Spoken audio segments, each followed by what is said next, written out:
Good afternoon, ladies and gentlemen. Thank you for being here. I have no announcements to make, so I will go straight to your questions. Julie Pace. Thank you. There seems to be a little bit of confusion about what exactly the White House counsel's office was told the week of April 22nd about the IG report to the IRS. Can you tell us what Kathy Rumler was told? Sure. Well, I appreciate the question. And there have been a lot of questions this morning that we've gotten based on recent reports about when we here at the White House learned of the Inspector General's report, what we learned, and how we learned. So I'd like to back up and just go through the fundamentals here first, if I may. Number one, as the independent Inspector General testified, and as his report says, he found no evidence that anyone outside of the IRS had any involvement in the inappropriate scrutinizing of conservative groups who were applying for tax-exempt status. Number two, no one in this building intervened in an ongoing independent investigation or did anything that could be seen as intervening in that investigation. Number three, the misconduct had stopped in May of 2012. So despite all the media interest in our April 2013 awareness, it's important to remember that the misconduct, of course, had stopped almost a year earlier. But going to your question, and in light of those questions, let me walk you through this because we don't have any interest in being anything other than clear with you about that timeline. So, as we have said, the White House counsel, Kathy Rumler, learned during the week of April 22nd, the specific date is April 24th, that the Inspector General was finalizing an audit. That's what they call this kind of report. At the time, the audit was still ongoing, and the Inspector General had not issued its final report. The White House counsel's office routinely receives notification of pending Inspector General matters, as does Congress, and in fact, this was one of several IG reports likely to be released soon that were communicated to staff in the White House counsel's office on April 16th in a series of items. But on April 24th, as I said, the White House counsel, Kathy Rumler, was informed that the Inspector General for Tax Administration was completing a report about line IRS employees improperly scrutinizing what are known as 501c4 organizations by using words such as Tea Party and Patriot. Counsel was further informed that the report had not been finalized and the publication date of the report was uncertain but likely soon. While we had an indication of the likely findings, until the IG finalizes his report, the findings and conclusions are subject to change. And in fact, many IG reports do change significantly before they are published. So to be clear, we knew the subject of the investigation and we knew the nature of some of the potential findings, but we did not have a copy of the draft report. We did not know the details, the scope, or the motivation surrounding the misconduct, and we did not know who was responsible. Most importantly, the report was not final and still very much subject to change. After that initial notification in April, the White House counsel informed the Chief of Staff and other members of the senior staff. At no time did anyone on the White House staff intervene with the IRS Inspector General audit. There were communications between White House counsel's office and White House Chief of Staff's office with Treasury Office of General Counsel and Treasury's Chief of Staff office to understand the anticipated timing of the release of the report and the potential findings by the IG. We know that the Hill also got briefings. As Congressman Issa said, he was aware of, quote, approximately, unquote, what was in the report. But he rightly chose to not take action because the cardinal rule is to not intervene in an independent investigation or take any steps that could be seen as intervening. That's what we abided by, and that's what any White House should do. I just want to say that some reporting today suggests, and this is, I think, worth noting, suggests that given awareness of the potential findings, we should have done more. That could not be further from the right course of action. The cardinal rule, as I said, is that you do not intervene in an independent investigation, and you do not do anything that would give such an appearance, particularly when the final conclusions, as was the case here, have not been reached. And that's the doctrine we followed. And the bottom line is, and this isn't just the most important fact, it's what we have said from the beginning. Neither the White House nor Treasury intervened in the Inspector General's audit. So I hope that, anticipating this question, understanding there was some confusion about it, I hope that supplies the answers that you were hoping to get. it supplies some of them. Can I just clarify a couple of things? Sure. You said someone was told on April 16th in the counsel's office. There was a White House counsel, Kathy Rumler, was notified on April 24th, the week of April 22nd. There was also a notification as part of just a series of items, IG-related items from Treasury, that this was upcoming, again, very top line. But White House counsel herself was not notified until later, the next week. And who was she notified by? Either within Treasury or by someone else in the White House counsel's office, but the same notification process. And who else besides Chief of Staff Dennis McDonough was told about this? Some other members of senior staff. Can you tell us who? I don't have a list for you, no. And then last week, when this all first came out, you said that the council was told very broadly. Mm-hmm. But you didn't mention anything else about other staff knowing. You didn't mention some of these more specific details that they were told, including some of the words that this IRS office used to target some of these groups. Is that what you're telling us today, consistent with your statement last week that the council was only told very broadly about this report? I think she was, as I just described. I mean, that's sort of the entirety of what she was told. Broadly, that there's an Inspector General audit reaching its conclusion. The potential findings are that some people improperly targeted conservative organizations in their applications for tax-exempt status. But there was no specificity about who, about motivation, certainly no names of involvement, and it was not concluded. And it's important to know the way these things work, IG reports, that the finalization process can result in significant changes. So our whole point has been that knowing that this was coming does not change the fact that there was nothing we could have or should have done about it, because it was an independent Inspector General report. And again, as I said at the end, I think it's somewhat ironic that there has been some suggestion that action should have been taken because we were aware that the IG was, an independent IG was reaching the conclusion of a report and that it might have these findings, that somehow the President should have been notified or that we should have done something. And of course, the opposite is true, because these kinds of independent investigations need to be independent. There should be no intervention by a White House, and of course there was not in this case. And that's why we had to wait appropriately until the report was publicized or published for the President to be able to review it and respond, as he did very quickly. He took action right away. He made sure that that Secretary Liu asked for and accepted the resignation of the acting commissioner. He appointed a new acting commissioner. He very quickly made sure that the new acting commissioner would institute a top-down 30-day review of everything we could find out about this, or they could find out about this, to make sure that those who participated in the failings are held responsible and that the activity doesn't happen again. Well, what I don't understand is if the White House felt comfortable with the council, the chief of staff, and other members of the senior staff knowing about this report, even very broadly, and was not concerned that just the mere fact of knowing it created the potential for interference, why couldn't the President have also just known that this was coming without interfering? Well, again, because it's a judgment, in this case, the judgment of the White House counsel, that this is not a matter that you should, or that she should convey to the President. And that was her opinion that she expressed to other members of the senior staff, that this is not the kind of thing, when you have an ongoing investigation or an ongoing audit, that requires notification to the President, because what is important is that we wait until that kind of process is completed before we take action, and that's what the President did. Hey. Did the White House know in advance that the IRS was going to plan to question at the American Bar Association event on May 10th? No. As a way of getting the news out? No? No. And was the White House involved in all of the strategy for sort of rolling out the disclosure of the report's findings? Well, I think that, as you've seen, we didn't know that it was coming, and when it was reported on that Friday, that's how the President found out about it, and some of us found out about it. So no, we weren't involved.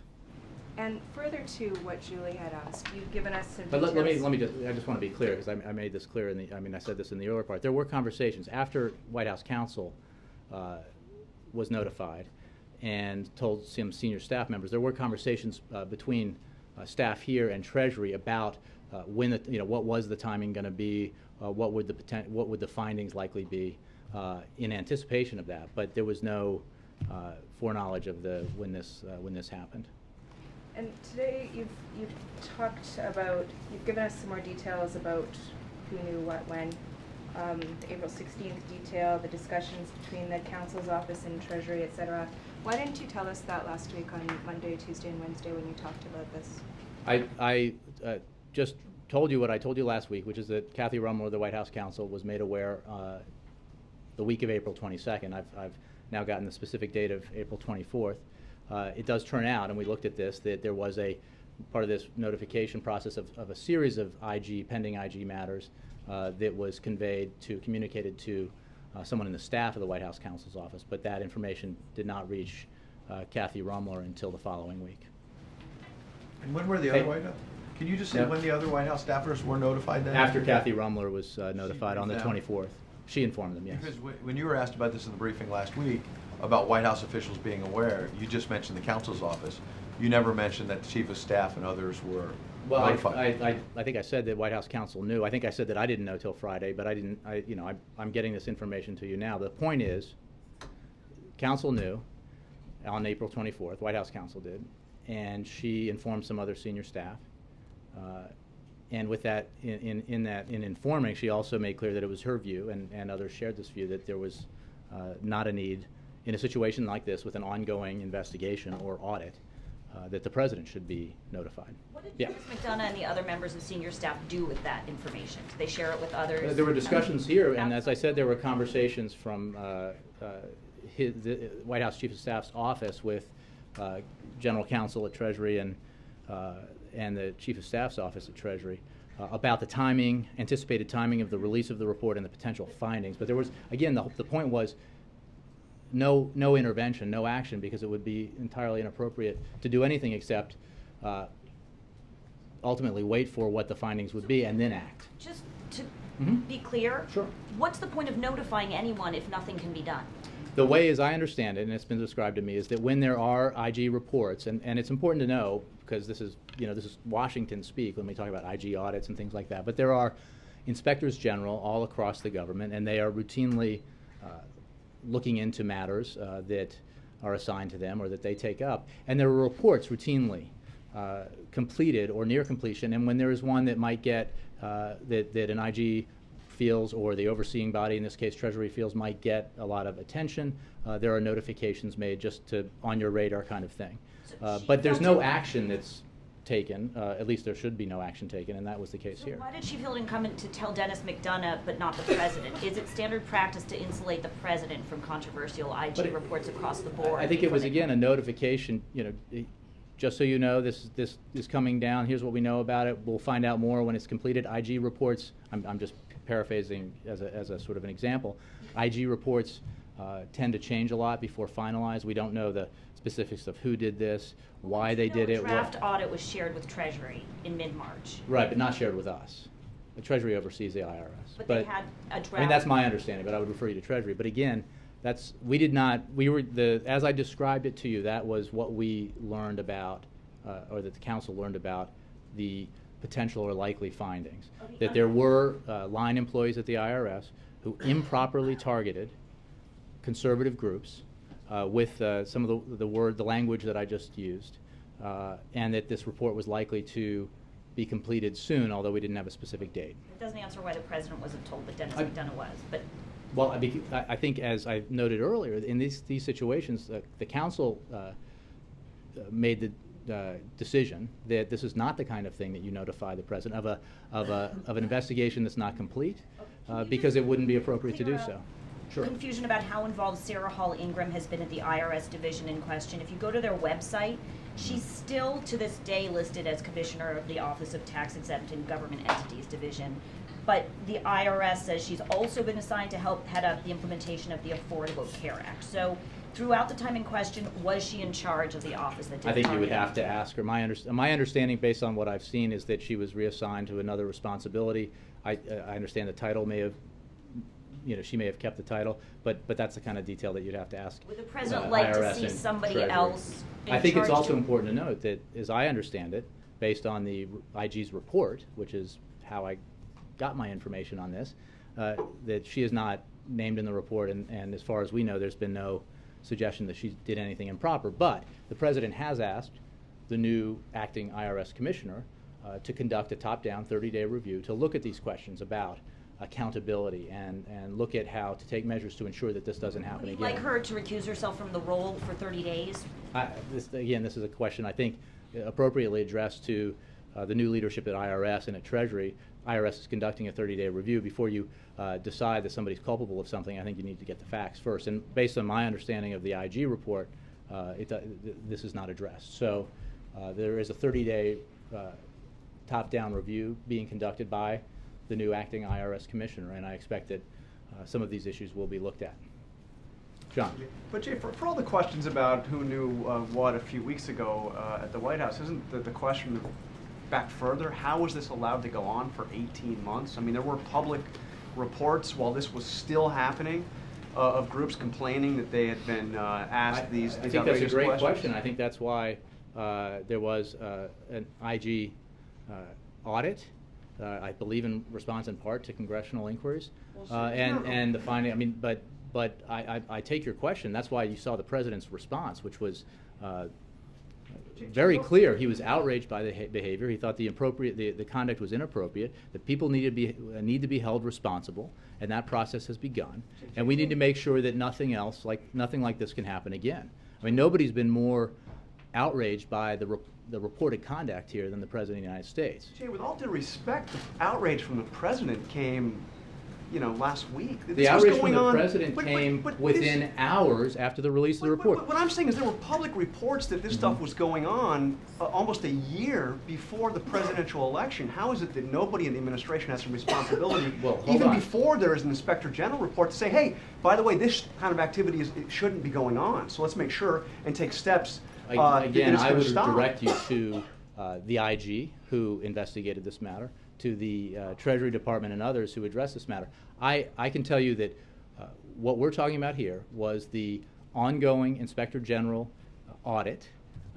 The fact that we were notified, the White House counsel was notified that it was coming to a conclusion, and like Chairman Ice and others, we did not prejudge it. We waited until the report came out before we acted, and the President acted very quickly. You're missing the point of my question. Public reports almost a year before the election. Is there any responsibility from the administration of saying, hey, IRS, we don't treat groups differently based on politics? I think that it is absolutely Or do we wait our for an IG review. report after the election to make a But comment? you're saying there were accusations, and I think that my understanding is that in response to those accusations, there was an IG audit launched. That is appropriate, and the findings are what we now know. And the President's response to those findings could not be more clear. People need to be held responsible, and we need to make sure that this activity doesn't happen again, because it's very important that the American people believe that the IRS applies our tax laws fairly and neutrally. Okay, and I'm also just a little confused on this planted question. First of all, does the White House approve of that tactic of releasing information? I don't know anything more about it than what I read in the paper. Our feeling has been from the beginning, since we were notified of the impending completion of the IG report, that we would refrain from commenting on, reports about draft language, reports about what may or may not be in the findings of the IG, until the IG actually published his report. When that happened, the President responded very quickly, both within hours after the publication of the report and then again the next day when he met with Treasury leadership. The acting IRS commissioner's resignation was accepted, and the President appointed a new IRS commissioner. And just one more question. Does the President approve of the Justice Department's handling of the Jin Woo Kim leak investigation? We now know that the FBI investigators in this case not only seized James Rosen's phone records, they went through and read his emails, they tracked his comings and goings inside the State Department. Does the President approve of that kind of action by the Justice Department against a reporter? I will refer you to what the President said in response to a question about another matter along these lines, and that is that he is a strong defender of the First Amendment and a firm believer in the need for the press to be able to conduct investigative reporting and facilitate a free flow of information. He is also, as a citizen and as Commander-in-Chief, insistent that we protect our secrets, that we protect classified information, and that leaks that we take very seriously the leaks of classified information, because leaks can endanger the lives of men and women in uniform and other Americans serving overseas for our country. And that is a balance he seeks, and it is reflected in the media shield law that his administration negotiated with the Senate in 2009, and which the President is very happy to see the Senate take up again. That's a balance that was endorsed at the time by from media organizations to federal prosecutors. I cannot, of course, comment on a specific ongoing criminal investigation. Jay, do you approve those kind of tactics Again, as a former reporter? I cannot comment on a specific ongoing investigation. I certainly share, and I think most Americans do, the President's belief that we need to have a press that is able to pursue investigative journalism, and that we have to defend the First Amendment. I also think it's very important, as I think members of both parties have said, that we need to make sure that leaks are not tolerated, because leaks that can endanger the lives of our men and women and endanger our national security need to be taken very seriously. But that is, again, not a comment on a specific case, because I cannot comment on a specific case. Yeah. To follow up that, the subpoena says James Rosen is a potential criminal because he's a reporter. Is the White House comfortable with that standard, never before seen in a leak investigation? Again, Major, I understand the question and I appreciate it, but I cannot comment on an ongoing... That's not ongoing. That happened. That's in a subpoena. You can read it on the web right now. Well, I know, but it's part of an ongoing criminal investigation, Major, and I simply can't comment on it. But if you look at the story, I think that others are commenting... regard a reporter in a subpoena as a potential criminal for doing what reporters do? Major, I understand the question. I think that the appropriate place to address these questions is to the Department of Justice and to those actually engaged in this criminal investigation. I think if you look at the story, there are people who are talking about it, and I would refer you to them. I simply cannot. Again, prioritized leak investigations in ways no other commander-in-chief has. It's his priority. I think that the Justice Department is carrying out. I think the President, like his predecessors, believes that particular application of his priority. The President believes, I think, as all of his predecessors believed, that it is imperative that leaks that can jeopardize the lives of American men and women serving overseas should not be tolerated, and that leaks that can jeopardize our national security are very serious matters. And I would point you to what the FBI director, Director Mueller, and the Attorney General have said about the seriousness of one of these leaks. Director Mueller testified that, quote, leaks such as this threaten ongoing operations, put at risk the lives of sources, make it much more difficult to recruit sources, and damage our relationships with our foreign partners. That is why we have to take these seriously. It is also why we need to find the right balance to ensure that our First Amendment is defended and to assure that reporters are protected. That's why the President helped negotiate the media shield law that made its way out of committee in 2009, and that's why he supports its reintroduction today. In your summary at the top, talking about the IRS, you mentioned that the IG audit, which is the proper word for it, it's not an investigation, it's an audit, concluded that there was no outside interference or suggestion. Do you believe that closes the question? Because several of the committees on Capitol Hill don't believe it closes the question. We support congressional oversight, legitimate congressional oversight in this matter. We support, in fact, the President asked for the 30-day top-down review that will be conducted by the new acting IRS commissioner. And I believe, I've seen reported that the Department of Justice is looking into this matter. All of this is appropriate as far as we are concerned. I'm simply telling you that the matter that sparked... But it doesn't close it. Well, I think that there can and will be and should be oversight and more questions asked. I mean, one of the things that I make clear in answer to Jessica's question is that, we don't have all the details about who was responsible for this inappropriate behavior, and that's why the President wants those who are responsible to be held accountable, and he wants steps taken to ensure that it cannot happen again, because he has zero tolerance for this. He believes it's very important that the IRS carry out and implement our tax laws in a neutral and fair way, and that Americans need to be confident that that is happening, and any indication that it's not needs to be taken very seriously, which is how he has taken it. You've obviously asked more questions in preparation for this briefing than were asked and answerable last week. So I'm curious, do you know if Treasury Secretary Geithner was informed of the IG report, even in its preliminary state, and if you in any way communicated that to the president? I would refer you to the Treasury Department, and I think that Secretary Liu and others have addressed this, but I have no knowledge of it. Can I follow on IRS? I just want to know, just yesterday Dan Pfeiffer on the shows was saying that the Treasury Department informed the White House but did not get into any, in his words, details of what happened on the IRS situation. And yesterday, last week rather, at this podium, you said that in the week of April 22nd, you were only informed that the IG was finishing a review about matters involving the office in Cincinnati. Well, that's one of the things I said. I made clear that it was top line But no conclusions, details. and there were no details. I think I just explained to you the details, the phrases, and the fact that they would likely conclude that this conduct had occurred inappropriately. But we still do not know That sounds like who's some detail. responsible. Not like every single detail, but it's beyond I think you're just the parsing top my line. words. I'm here to tell you that the information that I just provided to you at the top is the information that White House counsel received. It's the information that she conveyed to some senior staff.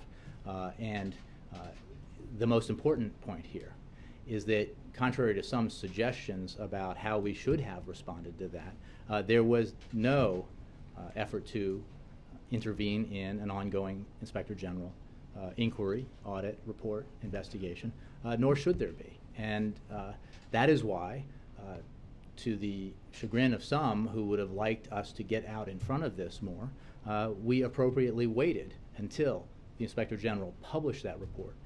And we had all of the information that was available, at least in that report, to act on and respond to. When you also said at the top of this briefing the president acted right away, took decisive action, you say, so why then is the key person who's been pushed out is Stephen Miller, who is planning to retire in June anyway, but also as Well, I you know, understand- that's actually a mischaracterization. His title was expiring. He could easily have been reappointed.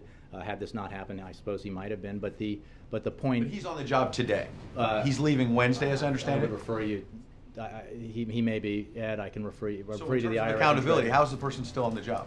I believe he might be testifying on the Hill, Ed, which I'm sure some people would be like to see. So the fact is, he's resigned from He that also post. testifies as a private citizen, He's of course. I'm not sure I take your point, but the fact is, he's resigned entirely from the IRS, and a new acting commissioner has been appointed. How can you say on the James Rosen situation that part of the goal here is to protect reporters when the administration went through his personal email? How are you protecting reporters? What I did say was not respond specifically to a question about the case. I said that the president believes it's important that we find the proper balance between the absolute need to protect our secrets and to prevent leaks that can jeopardize the lives of Americans and can jeopardize our national security interests on the one hand, and the need for to defend the First Amendment and protect the ability of reporters to pursue investigative journalism. That balance is reflected in the media shield law that the administration negotiated with the Senate in 2009 and the president supported, and which he supports to this day and is being reintroduced. That bill that the administration negotiated was endorsed by media organizations and federal prosecutors, and I think that is an indication of the fact that it at least came some way to achieving the balance that the president has talked about. While we wait for that legislation to potentially pass, in the meantime, the administration is acting in the AP case and in the Rosen case as well. Do you actually believe, as a former reporter, that someone trying to get sensitive information from government officials as a reporter is a criminal? Well, Ed, I would just tell you that I can't comment on a specific case. I'm here But in principle? I'm here as a spokesman for the president and the White House. I can't comment on an ongoing criminal investigation, nor should I. And I think there's tons of precedent for why that is the case. Secondly, I think that I share the president's, personally as a former reporter, but also in this capacity, I share the president's belief that we need to find a balance. And I think that most Americans believe that we need to protect our secrets and make sure that classified information that, if leaked, could endanger the lives of Americans or sources is not leaked, and that we take that seriously. But we also have to allow for reporters to freely investigate as part of their jobs, and that's what I was referring to when I was talking to his support for the media shield law. Can I just follow that quickly? Sorry, let me. No, I want to. I guess I'm trying to understand. So, does the president believe in the media shield law that the one that he didn't like, and then you guys renegotiated. Does he believe in the media shield law that a reporter's private email and private phone calls should be subject to some sort of subpoena? I recognize that as a former practitioner as a clever way to get me to comment on a specific case, but I can't. What I can tell you is that the President believes that the media shield law that his administration helped negotiate with the Senate achieves, at least in part, the balance that he says he supports and that he wants to see. And as a firm defender of the First Amendment and the freedom of the press, he seeks that balance. Even as Commander-in-Chief, he believes it's essential that we are able to take seriously very serious leaks that can jeopardize our national security, jeopardize our men and women. The fact that we describe it as a balance reflects that this is a difficult issue. Is the point of going after leakers an intent to keep people from leaking? I think again, I would refer you to the Justice Department. I think in general, the issue is to make sure that leaks that can that are very serious are taken seriously. In terms of how that is acted upon by the Department of Justice, I would refer you to them.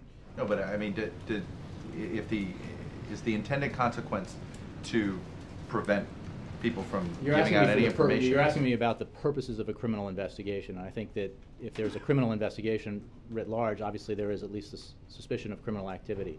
I would refer you to the Department of Justice about the purpose of a criminal investigation. But your intent is to make sure people are... I think the intent of criminal investigations is to uncover whether crimes have been committed and to hold people who've committed crimes accountable. All right. On the IRS, is the President at all upset that basically his entire senior staff knew of this and he didn't? He had to learn from the First of all, his entire senior staff did not know. There were some senior staff who were alerted by White House counsel. Secondly, the President, well, I believes, and I think he has faith that it is entirely appropriate that nobody here took any action in any way to intervene in an ongoing audit investigation by the Inspector General. Nobody's saying any action, but just not giving him a heads up. I wouldn't say nobody's saying that, but or at least suggesting it. But no, he believes it's entirely appropriate that some matters are not appropriate to convey to him. And this is one of them. The fact that there's an ongoing... You've asked him this specific question. I'm not Are gonna you get into- satisfied? Is he satisfied that he had to learn through the media and not through his senior staff? The President is obviously aware of the course of these reports. I would tell you that it is entirely appropriate that the President not be notified of an ongoing, not concluded Inspector General audit of the IRS activity. Because I guess the suggestion of alerting him is that then he would do something. And if he were to do something, imagine what that story would look like. It's something that we can look to the history books to get a feel for, and it is absolutely the cardinal rule, as we see it, that we do not intervene in ongoing investigations. And that's true of one of the matters that's come up with regards to reporters, and it's true because that's an ongoing criminal investigation or criminal investigations conducted by the Department of Justice, and it's true of an Inspector General's audit of the IRS. Is the President satisfied with the job Eric Shinseki has done as Secretary of Veterans Affairs? The President is, and he is also made clear to... He is satisfied with the job. He is satisfied. He has confidence in General Shinseki, but he has made it clear to, as I've said in the past, to the General and to others that he expects results as they try to tackle this very difficult issue of the backlog at the VA. This is something that has the attention of the President. It has the attention of the Chief of Staff. We are monitoring efforts to alleviate the backlog very closely. This is something that the President has made clear to all of us he wants to see action on. Peter, then Mark. Thank you, Jay.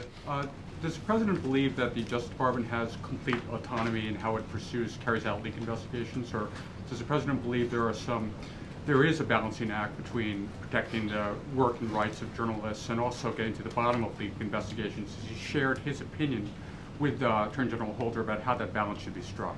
Well, I can tell you that back in 2009 there was a letter from, I believe, the Attorney General and the ODNI in support of if my memory is correct, in support of the media shield legislation, and I think that reflects as a policy matter the President's position. I don't have any conversations to read out to you that the President has had in the past with the Attorney General. I think that the President's views are clearly expressed and have been for some time since he was a senator. There are, as I understand it, but I think you have to get this information more specifically from the Department of Justice, rules and procedures that are followed in these matters. But again, that's something not housed here. That's just something I've read in the paper. Follow-up question. In terms of the timeline issue, Congress is now looking into questions involving the IRS. They want to know, they're asking questions about what administration officials knew what when. Mm-hmm. To what degree will the White House cooperate with these reviews and inquiries? Will you share emails, provide witness testimony? To what degree? Well, I'm not going to anticipate how that would play out, except to say that, as I said earlier, and as others have said, that we believe that legitimate oversight in this matter is something that we will cooperate with and should. We think it's a very serious issue, as the President has made clear. We think that it's wholly inappropriate that this conduct occurred, regardless of the motivation. And again, we have some information about whether, what the motivation was or wasn't, based on the IG's report and his testimony. But even if the motivation wasn't nefarious or partisan or political, it is still inappropriate conduct. It is still not the kind of conduct that we can tolerate at the IRS, which is why the President has spoken out so clearly and why he's taken the action that he has. Last question. Republicans on the Hill have said part of the reason the President may have found out when he did through media reports is to preserve deniability for him. The White House officials might have been interested in that. Could you speak to that particular charge? Well, it's an absurd suggestion. It is entirely appropriate, as the White House counsel did, to decide that this was not a matter to inform the President about. It was an ongoing investigation or audit by the Inspector General into activity at the IRS. It was past conduct. I think that's important too. This was not something that could be that upon learning about, someone could have said, okay, we need to take action now because it's happening as we speak. It was conveyed that this was past conduct that had ceased almost a year prior, and therefore it was entirely appropriate to wait until there were the final results of the IG report before acting. And again, that is why the President found out from news reports, because those news reports occurred prior to the report actually being released. Mark. Jay, it's still not clear to me why senior staff wouldn't think it was worthwhile to let the President know if there's something possibly politically explosive coming down the pipeline, and that, Mr. President, you ought to know that this is coming, even though you can't act on it right now. Well, again, that was a decision made appropriately by the White House counsel that this was. You say appropriately. Did the President not feel, you should have told me about this kind of thing? It's coming down the pipeline. No. I could have. You can prepare to act, even if you're not going to act right away. Well, again, that's not something that was necessary to inform the President about. It's not appropriate because, again, it begs the question, as you included in your question. Okay, then what should he do? And it would be inappropriate for him or anyone else here to take any action that would intervene in an ongoing investigative matter like the IRS audit of, the IG audit of IRS activity. And that's why it was the appropriate action to take, to wait until the report came out. I mean, I think that it was conduct that had happened in the past that was not ongoing. There was an indication of, at the top line level, of what the findings would likely be, although the audit was not complete, and those findings can and have changed in the past. And once that report was released, the President acted very quickly and responded very quickly, and it was not necessary or appropriate to inform him of an ongoing IG audit. Are you aware of any information that was withheld from the President that he later said, hey, you should have let me know that was coming? No. Juliana. Jay, last Monday, you said that it was your understanding that the counsel's office was alerted the week of April 22nd of this year only about the fact that the IG was finishing a review about matters involving the office in Cincinnati. Mm-hmm. But that now sounds more like what you're describing the counsel's office found out about on April 16th. Well, no, look, matters involving, that was shorthand, matters involving the office in Cincinnati. In other words, the fact that there was conduct. But that sounds pretty top line and information. Right. And now you're saying that the information was actually that the finding that line IRS employees have improperly scrutinized certain 501c4 organizations by using words like Tea Party and Patriot. Right. And I'm making clear now that when activity in Cincinnati, because it had been reported already when I answered that question, was very specifically about, as I just said, line IRS employees in Cincinnati improperly scrutinizing 501c4 organizations by using words like Tea Party in quotes and Patriot. Council was further informed that the report had not yet been finalized and the publication date of the report was uncertain but likely soon. And so that's the extent of what the notification was. In any case, the most important point is that that information was based on a report that, the notification about a report that had not been concluded, and that no action could or should be taken until that report was concluded, which is why, and no intervention, which is why we adopted the posture we did, which was, in spite of the incoming from the press and others, we waited appropriately until the report was published before the president took action in response to that report, because up to that point it was just press reports based on supposed leaks or partial leaks of draft report from the IG. But what was the difference really between the information that was found out on April 24th and then the news reports on May 10th? Because it was similar. It was that information about IRS using words like Tea Party and Patriot to scrutinize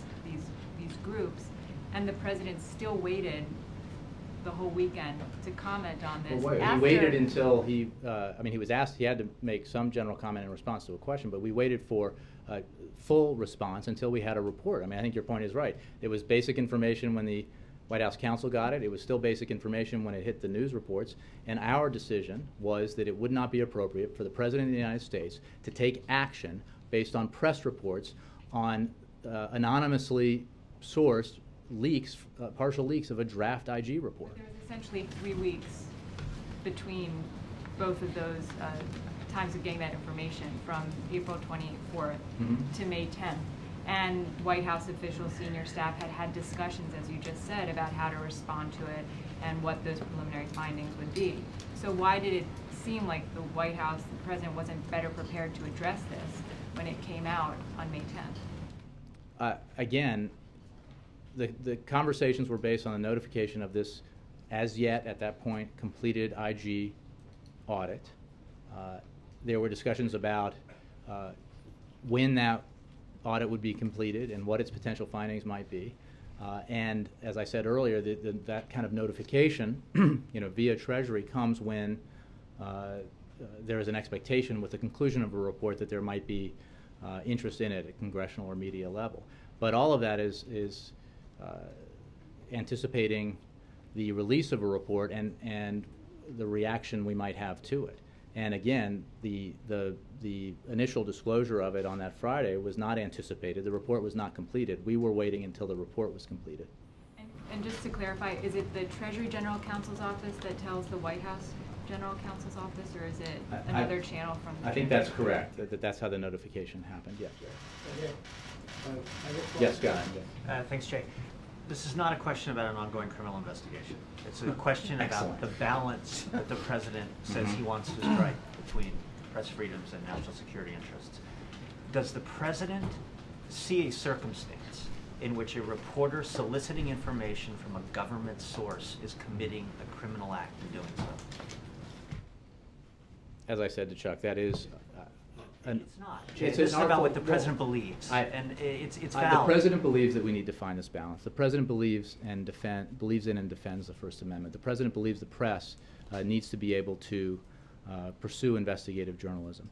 The president also believes that as commander-in-chief and as a citizen, that it is important that classified information that, if leaked, could be harmful to our national security and endanger the lives of Americans or those who are helping the United States, must be taken seriously, that we cannot allow that to happen. And if we don't take it seriously, there are consequences to that. And so that is the balance he seeks.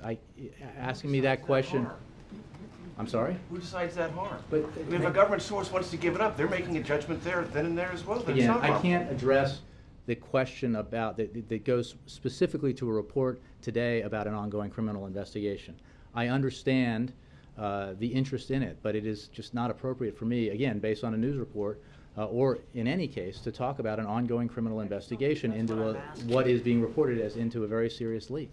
I can't do it. What I can tell you is where the president comes down broadly on these issues, as reflected not just in what he said last week, but where he's been since he was a senator, and the legislation that he supported and supports to this day. You know, he, as I think I said last week, you know, on the broader matter, I know, because I've spent time talking to him in general as a former reporter and as someone who works with him and for him now, that he believes very strongly in the need for reporters to be able to pursue investigative journalism, that he believes that that balance has to be struck in a way that allows that freedom to take place. But he also has to be mindful of the need to protect classified information because of our national security interests. Peter. Jake, on a non-ongoing criminal investigation, you were... So nobody's going to ask me about Myanmar? No, but when you were I'm asking about a very specific... I'm asking, prior to your service here, you were bureau chief at Time Magazine. One of your reporters, just prior to you becoming bureau chief, got caught up in a leak investigation. What would you have said if the government had told you that he had been involved in a crime for reporting on the Valerie Plame case?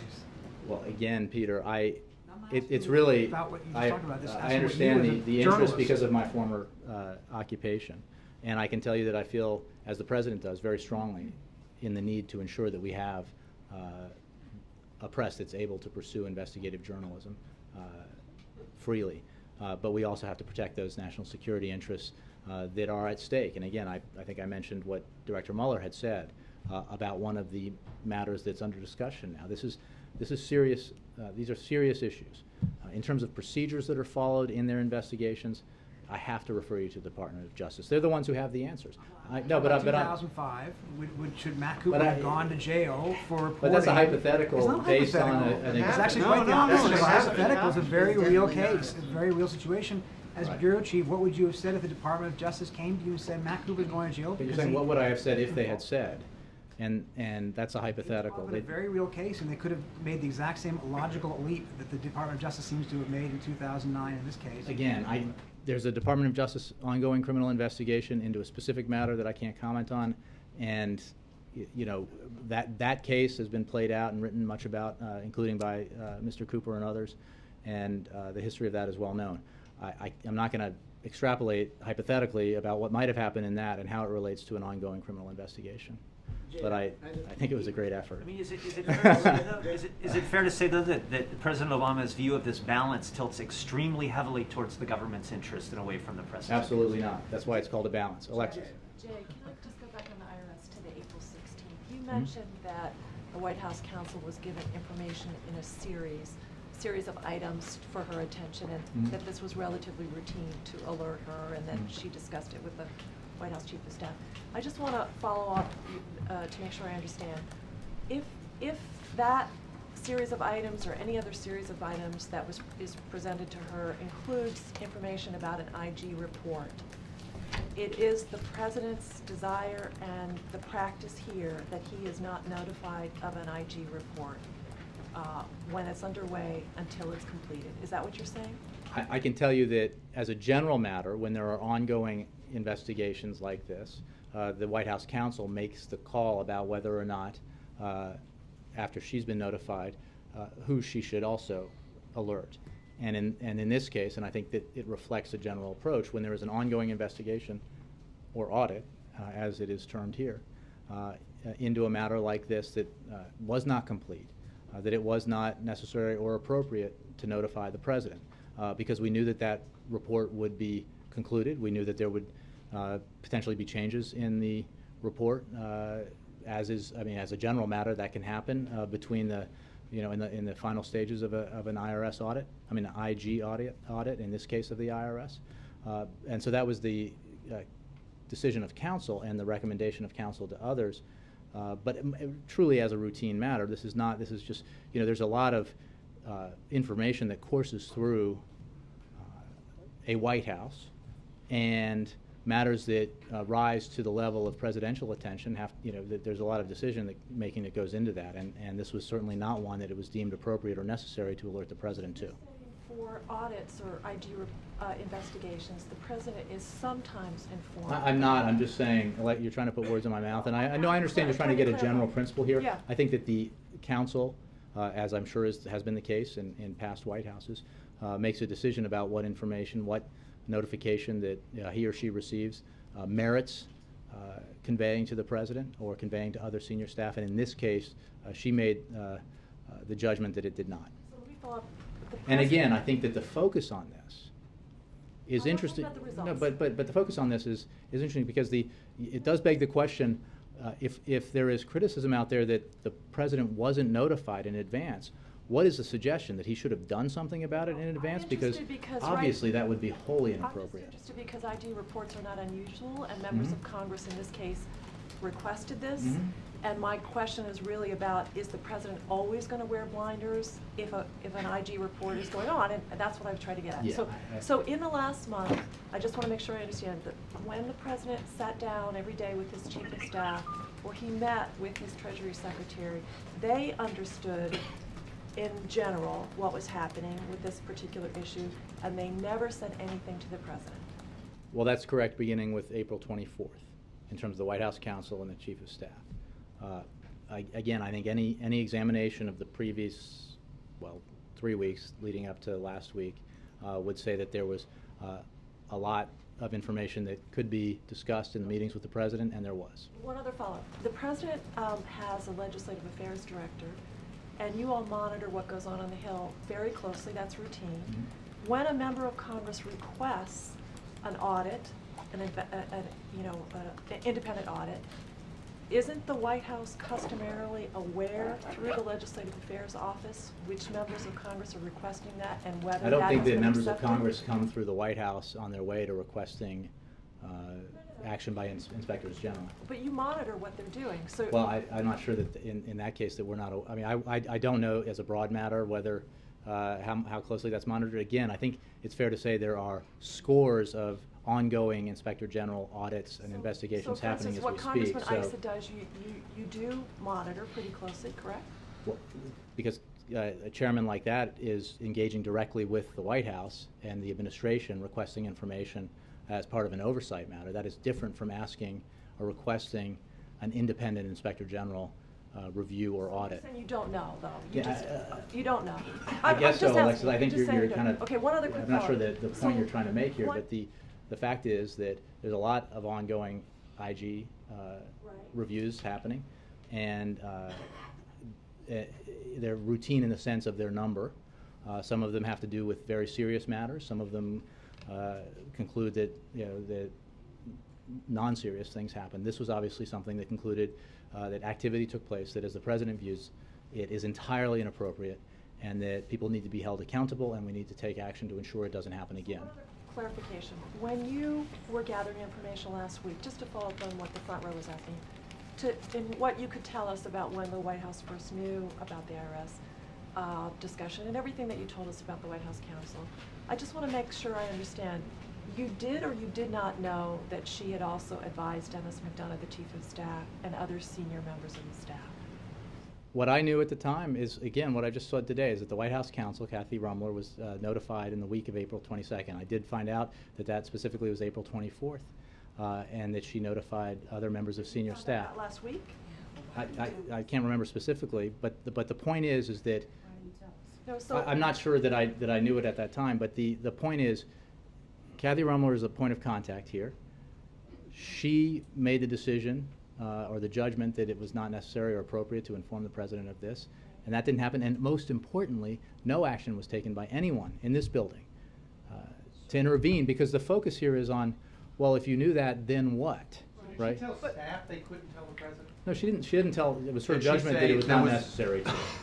But did she tell staff they couldn't do it? Again, I'm this sorry, was I'm sorry, Alexis. this was I'm confused by a handful of this. staff, My not the question to entire you is, staff. were you walled off from a fuller picture of what people knew and when they knew it last week as No. compared to today? No. So then, it was your I'm just saying that choice. we're You obviously chose. dealing with a lot of information here. Last week we were focused intently on Benghazi and But other you only matters, as gave well us- as this one. You only gave us a version. I'm just I'm telling you that I have, because of the confusion, which which has appeared, and in the questions that have been asked, I gathered this information for you to provide you the kind of detail that I think you're interested in. So, But going forward, is that going to be your practice? Alexa, let me get to some other people. April?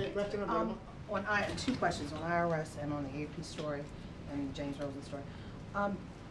What rises to the level of the president's attention? What merits the president's attention on items around here, since the IRS issue did not make that mark? April, since you're asked that, at least in the beginning, in reference to ongoing criminal investigations, the president does not intervene in ongoing congressional investigations. Obviously, he closely follows the media. He understands a lot about a lot of issues and follows them closely. But again, last week there was this sort of insistence that the suggestion that the president should have been notified and done something about an ongoing criminal investigation. And I would suggest to you that would truly be a story. That's not what I'm asking. What I'm asking, what merits the president's attention around here? That's what I'm asking. I'm not even sure how to answer that question. The president is attentive to scores of issues every day. He is focused on his agenda that is designed to protect and grow the middle class, to help our economy grow and create jobs. He is focused very intently on steps that need to be taken to ensure that our national security interests are protected. Very specifically, in reaction to another matter, he wants to see congressional action to upgrade and fully fund security for our embassies and diplomatic facilities around the world. These are the kinds of issues that he's focused on.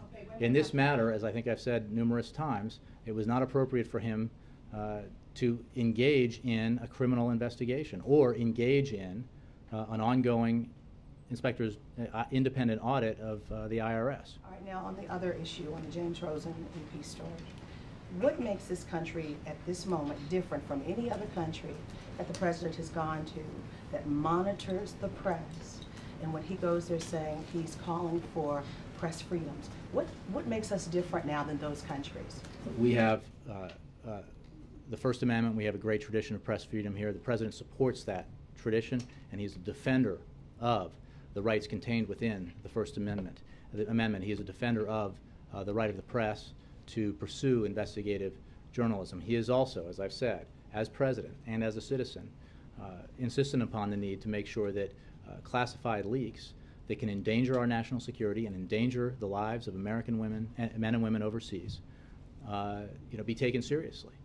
And that is a balance that he seeks, and it is a balance reflected in the legislation that he has supported and supports today.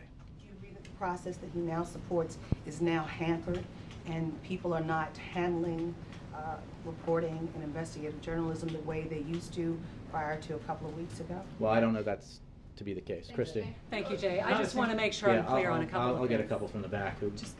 I just want to make sure I'm clear on two things. One is, did the White House counsel see the draft or any portion of it? No. And did the White House counsel or any member of the senior staff who knew about this send back comment, advice, requests about the drafting of the final report? No. Thank you. Let me, yes, ma'am. Trey, the violence in Iraq has hit a new high. Prime Minister Maliki said today that he blamed it partially on the sectarian war in Syria. Do you worry that in the inaction in Syria might drag the region in a bigger conflict? Well, let me say that we strongly condemn the attacks perpetrated in Iraq over the past several days, and we are deeply concerned by the frequency and the nature of recent attacks, including bombings today, attacks on Iraqi security forces in Anbar over the weekend, and a series of attacks on both Sunni and Shia neighborhoods and mosques. The targeting of innocent people in an effort to sow instability and division is reprehensible. Our condolences go out to the victims of these attacks and to their families. Over the weekend, U.S. officials in Baghdad and Washington were in contact with a wide range of senior Iraqi leaders to urge calm and help resolve ongoing political and sectarian tensions. These talks have focused on specific steps to avoid further violence and resolve key issues peacefully through dialogue and the political process. The U.S. remains committed to supporting Iraq's democratic system and urges Iraq's leaders to continue working toward a peaceful resolution of tensions through dialogue. In answer to your question, we remain deeply concerned about the rise of violent extremism and how it further endangers the future both of Syria and its neighbors, and we call on those inside Syria and fleeing from Syria to refrain from sectarian retributions. Sectarian reprisals play directly into the regime's hands and do not move closer to the inclusive post-Assad future that the Syrian people deserve. How do you respond to the international community when they say that the lack of action in Syria is more costly than the actual action? With overspending Well, I think Lebanon and Iraq? both of these issues are very serious, and I think that the United States, as the largest provider of humanitarian aid and the largest provider of non-lethal assistance to the Syrian opposition, has acted and will continue to act in support of a transition in Syria to a post-Bashar al-Assad future. And we are working with our partners and allies, and we are working with the Syrian opposition daily to help bring that about, and are constantly reviewing the options we have available to us to help bring that about. Thanks, Jay. Myanmar. All right. Myanmar in the back, yes. All the way back. Myanmar? Yeah, Let's thank you, do it. Jay. Okay.